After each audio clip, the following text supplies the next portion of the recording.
Distractions. Let's talk distractions. Hopefully you can hear the background noise. And I'm at an airport right now, and I'm recording this intentionally because, before I forget, Paul Doors Detox. Look below for a link for a resource or a free tool for you. Just some tools to help you get through mediation and divorce.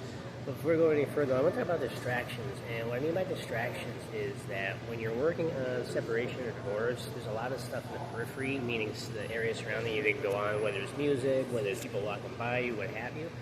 When you're working on your divorce stuff, especially if you're looking at things such as paperwork or finances, what I recommend to guys is to really find a place where you can put yourself in a state where, a place of mind where you can think very clearly and totally understand how everything's going to go playing with paperwork, with the numbers, etc. Meaning that you're able to think and you're not distracted, because when you start getting distracted looking at different things, whether it's people or music or your kids, you're not focused on what you got to do. And there's some parts of divorce, while every part of divorce is important, other parts have a little bit more severity to it, things such as asset, finances, legal terms.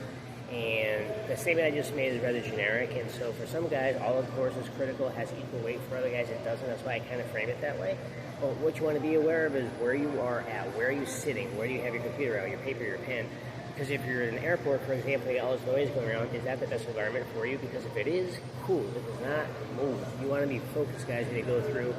And there's other forms of distractions too, despite just what you're doing when you're trying to finish your paperwork. But distractions are a big factor in divorce. We'll bring it up again later on, such as feedback that's unsolicited and feedback from family members that may or may not apply to you.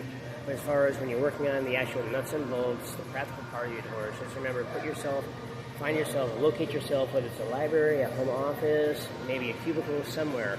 It's just where you can focus and really get into what you're doing and make sure you know the T's are crossed, the I's are dotted, so when you present your information or view it, you're clean on that. So I hope this is helpful, and hope you're having a great day. Hope you're not overly distracted, and we'll talk to you soon. Thanks, guys. Have a great one.